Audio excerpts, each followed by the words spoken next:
Bun găsit, dragii mei, la mulți ani! Vă invit astăzi la o etalare generală. Vă rog să rămâneți alături de mine, pentru că dacă ați deschis acest video, înseamnă că în cadrul acestei etalări, cu siguranță există un mesaj și pentru voi.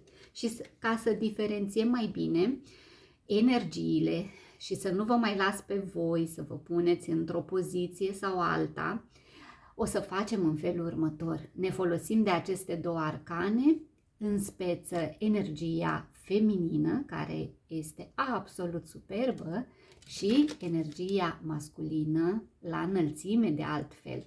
Și o să vedem și de o parte și de alta energii, mesaje. O să vă spun cam tot ce văd eu la momentul acesta. Rugămintea mea este să vă concentrați și voi, să vă gândiți profund la persoana dragă, la persoana iubită, pentru că cine știe sau cine cunoaște persoana asta dacă nu voi? Cine o poate cunoaște mai bine decât voi? Nimeni altcineva. Ia să vedem despre ce este vorba, ce simte, cum se simte, ce gândește energia feminină, ce simte, ce gândește și ce intenții are energia masculină. O primă arcană pentru energia feminină este arcana moartea, care ne duce cu gândul la o transformare. Asta ce înseamnă? Că ea este supusă unor schimbări pe care poate uneori le-a așteptat, poate să fie ieșirea dintr-o relație, un divorț, poate să fie vorba despre o problemă de sănătate a cuiva din familia sa. De regulă, arcana moartea știu că sperie, dar nu este de speriat. Este un sfârșit, dar și un nou început. Pentru că se află exact în mijlocul arcanelor majore și nu trebuie să vă sperie. Ne mai duce cu gândul de asemenea la zodia Scorpion, în cazul în care aveți un Scorpion în viața voastră. Iar bărbatul din relație ar mai avea în preajma lui, văd aici, o regină de cupe, probabil o altă energie feminină, și niște răni din trecut. Ceea ce mă duce cu gândul ori la o relație karmică, el să treacă prin această durere, ori să-și dorească foarte mult să se apropie de energia feminină, dar parcă teama de eșec îl face să ezite. Îi spune: stai un pic în loc, poate că nu este momentul să te aventurezi. Sau este vorba aici pur și simplu despre o alegere. Ar mai putea fi vorba că energia masculină din această poveste așteaptă momentul acesta de transformare în cazul femeii. Ea trebuie să iasă, cred că, dintr-o relație, ea trebuie să-și rezolve aici niște probleme și el posibil să nu aibă încrederea necesară. Așteaptă. Simt această energie de cumva destul de ciudățică, pentru că avem pe de o parte iubire, empatie, ați manifesta aceste sentimente și pe de altă parte, cum să spun eu, ideea asta de a te retrage cu toată iubirea, cu toată dragostea, cu tot atașamentul, faci pași înapoi pentru că ți este frică. Îți este frică că nu se produce această transformare în viața ei. Ia să mai vedem. Aș vrea să extrag acum o arcană care să definească energia dintre voi. Da, vorbim despre o relație karmică cu multe lucruri greu de dus, poate momente de așteptare, momente de chin, momente de cumpănă, sarcini grele. Eu simt așa că și unul și altul au foarte multe responsabilități, adică sunt oameni aici, de la copii, părinți, poate angajament, adică aici soție, vorbim despre doi oameni care se află la rândul lor în alte două angajamente și au această karmă de dus, această suferință emoțională, mentală, mustrări de conștiință pot fi, dar știți care este partea bună? Că niciunul dintre voi doi parcă nu doriți să renunțați, nu vreți. Chiar dacă, pe alocuri, mai faceți pași înapoi, cu precădere energia masculină are această tendință de a da înapoi, pentru că este teamă. Este teamă pentru că el a mai trecut prin ceva similar și nu vrea să greșească. Vrea să se asigure că lucrurile în viața lui vor merge lin, vor merge într-un ritm impus de el și nu de soartă. Pentru că eu văd și disperare. Voi sunteți, adică în momentul în care vă distanțați unul de celălalt, apare durerea. Durerea profundă, pentru că ați conștientizat legătura dintre voi doi și faptul că nu puteți unul fără celălalt. Apoi apare teama și apar întrebările. Ce mă fac? Ce mă fac în momentul în care simt că inima o ia razna? Ce mă fac în momentul în care încep să presupun faptul că omul meu drag, omul cu care eu am relaționat în felul ăsta, nu o să mai fie niciodată lângă mine. Și aici ține foarte mult de voi, de puterea voastră interioară să ieșiți din această indecizie.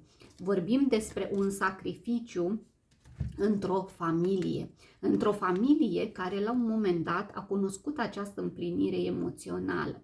Sau poate fi energia voastră de cuplu, această împlinire, această uniune, această dorință și sacrificiu să fie aici pe de altă parte. Voi ați muncit din greu, voi ați investit sentimente, timp, așteptare pentru omul acesta. Ați simțit, intuiția v-a spus că merită. Aș vrea să extrag acum, pentru că mă ajută pe mine să înțeleg mai bine, un mesaj din acest oracol al îndrăgostiților. Ăsta a vrut să iasă și îl voi citi imediat. Tot despre pași înapoi, spune în felul următor că este foarte important în momentul acesta, mai puțin, să faci sau să faceți un pas înapoi și să petreci un timp singur. În loc să vă concentrați asupra celuilalt, asupra vieții lui, asupra acțiunilor lui, asupra, poate la un moment dat, având această tendință de a-l critica, de a-l pune la zid, acum este momentul să vă oferiți vouă timp să înțelegeți, oare eu am procedat bine față de omul ăsta? Oare eu, în situația lui sau în situația ei, aș fi reușit să fac lucrurile să meargă într-un alt mod mai bun? Adică să dați dovadă de înțelegere. Este o energie generală, o energie pe care eu am extras-o gândind la voi doi. Și această arcană spune că în momentul acesta este indicat să nu faci absolut niciun pas, nici către înainte, nici către înapoi.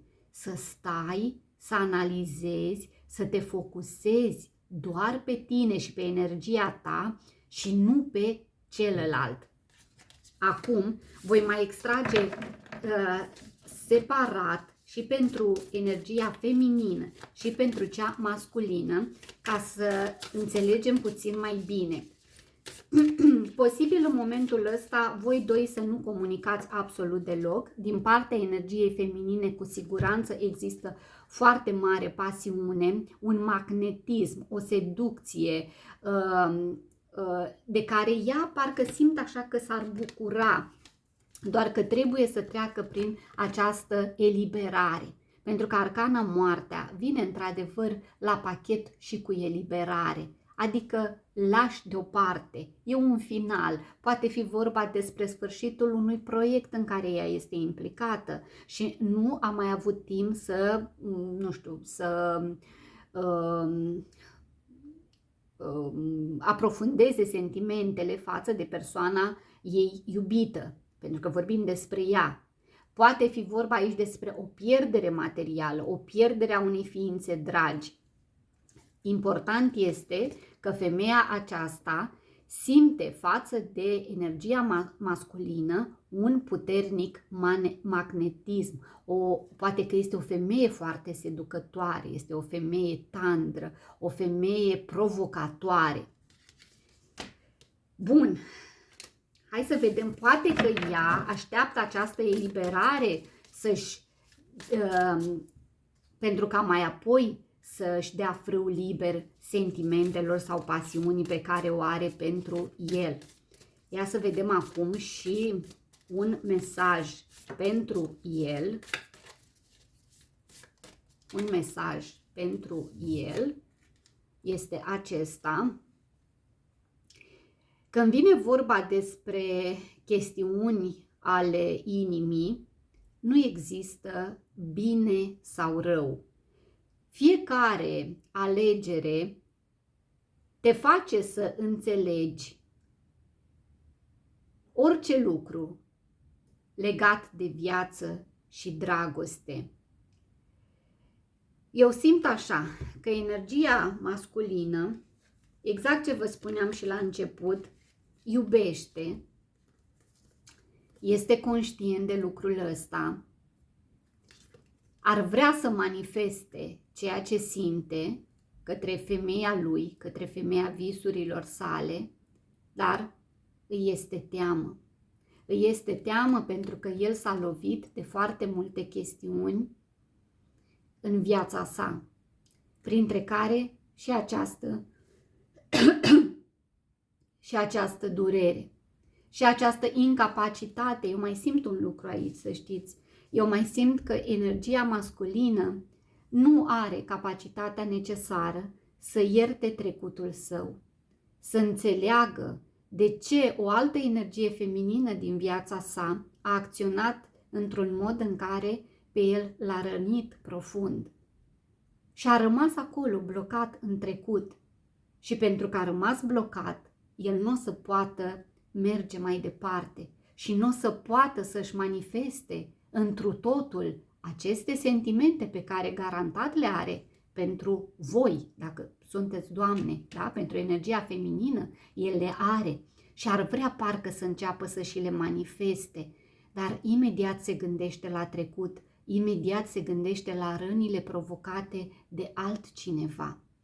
Să știți că aici poate fi vorba despre o altă relație feminină din viața acestui bărbat, poate fi vorba despre o pierdere și eu mai văd, acum mi-a venit în minte ideea asta, că energia feminină s-ar putea chiar să fie văduvă, s-ar putea să-și fi pierdut un soț în trecut, un partener de viață, un tată, cineva pe linie paternă care a afectat-o foarte mult, un om important, un bărbat important pentru ea. La fel și energia masculină, doar că la el n-aș vedea văduvie, aș vedea mai mult durere, înșelăciune, trădare. Omul ăsta a fost trădat și și-a promis la un moment dat că el nu se va mai îndrăgosti niciodată, că nu va mai aprofunda niciodată sentimente față de o energie feminină.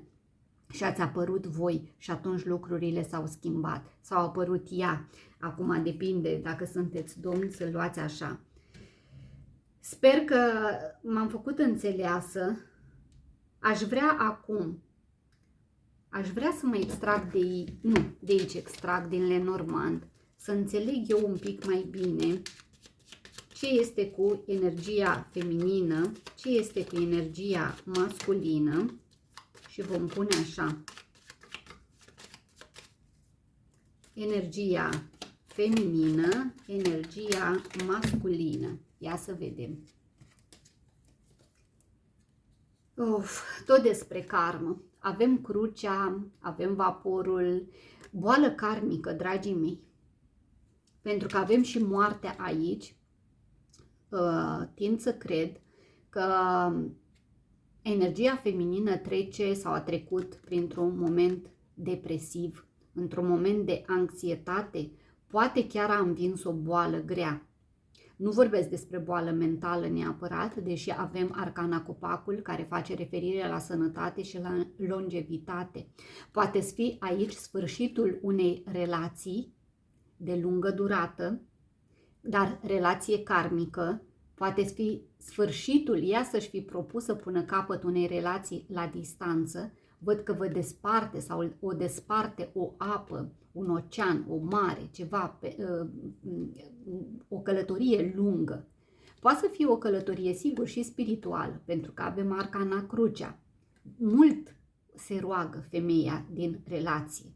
Văd această nevoie de atașament, de nu dependență, aș spune greșit, văd nevoie desperată de a se îndrepta către religie, către tot ce înseamnă spiritualitate, pentru că este conștientă că nu mai poate.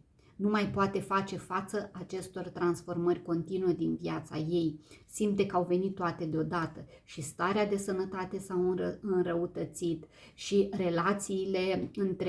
relațiile sociale, relațiile interumane și în privința dragostei. Văd această depărtare, posibil energia feminină chiar să facă niște drumuri în străinătate pentru un tratament sau pentru a căuta vindecare.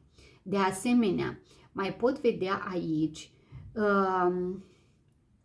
un posibil deces în viața ei, a cuiva, care, deces provocat parcă de un accident rutier. Cineva a fost aici implicat, ea a rămas cu niște sechele, a rămas cu niște blocaje psihice pe care greu de tot le poate înlătura. În momentul în care a întâlnit energia masculină din prezent, a simțit o undă o portiță de ieșire. A văzut, a întrezărit o rază de speranță, dar a făcut mulți pași înapoi.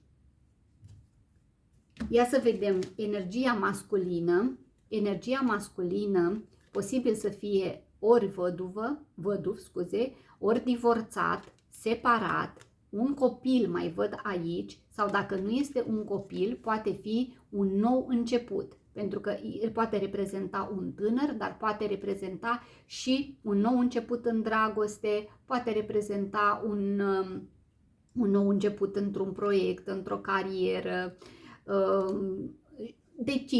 O să decidă 2 zile, 2 săptămâni din momentul în care voi priviți etalarea, va decide această direcție sau are nevoie să finalizeze acest proces, care poate fi unul de partaj, poate fi unul de divorț, poate fi un proces care are legătură cu un copil sau energia masculină este o autoritate, este un om într-o haină de stat, mai poate reprezenta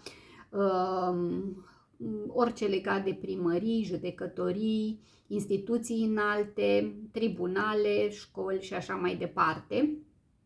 El a fost aici cumva supărat datorită unor vești neplăcute pe care le-a primit în viața sa, o hotărâre, ceva ce ține de semnarea unor documente. Hai să vedem acum o energie pentru viitorul relației voastre. Cum va arăta relația voastră din punct de vedere al Lenormandului? Răsare soarele. Era și cazul, vorbim despre bucurie, despre succes și iarăși atenționarea este pe linie paternă. Tot ce ține de ego, poate avea energia asta și femeia din relație, nu doar bărbatul. Să nu depășiți o limită, știți cum e, că și soarele este excelent, este bun, dar când e prea mult, arde. Și atunci nu e bine, nu ne este bine. Nu depășiți această limită a mândriei, a poate uneori aroganței, indiferenței și purtați-vă cu celălalt așa cum doriți ca persoana respectivă să se poarte cu voi, că mă bâlbâi.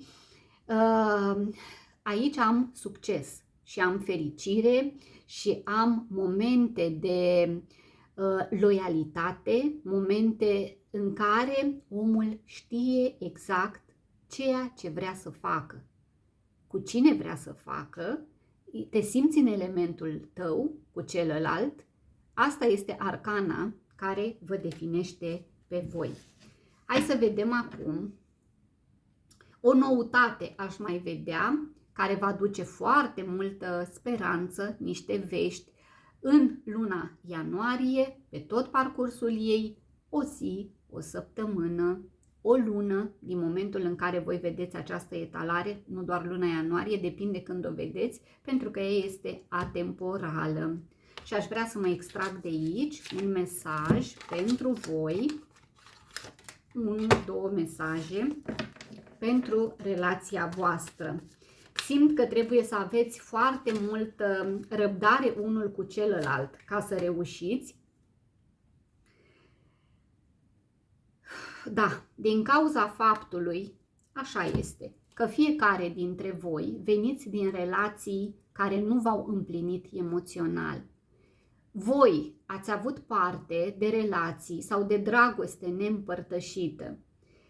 Nu a fost suficientă chimie, suficientă atracție, nici în viața bărbatului, nici în viața femeii înainte de a vă cunoaște unul pe celălalt. Și tocmai de asta relațiile în care ați fost sau în care sunteți deja nu au fost menite să dureze. Și de asta spun, aveți nevoie să vă încurajați unul pe celălalt, să empatizați mai mult, să vă înțelegeți ca să poată răsări acest soare pe strada voastră.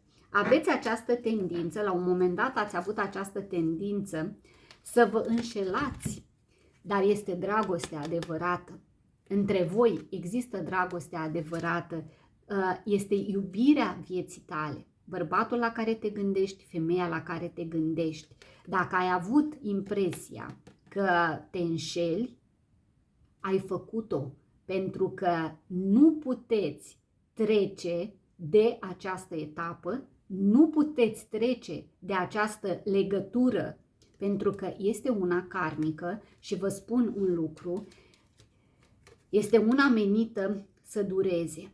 Dacă știți cum să vă întoarceți din drum, că despre asta este vorba. Voi ați trecut prin multe etape, cu suișuri și coborâșuri, v-ați separat, v-ați înșelat, v-ați adunat din nou, iarăși v-ați separat. Asta înseamnă karmă și asta înseamnă relație karmică, dar finalul este ăsta. Dacă voi sunteți atenți la modul în care comunicați și sunteți calmi, sunteți îngăduitori unul cu celălalt. Vă îmbrățișez cu drag, vă mulțumesc, vă aștept la etalările zilnice și pe celălalt canal micuț, unde găsiți linkul în descriere.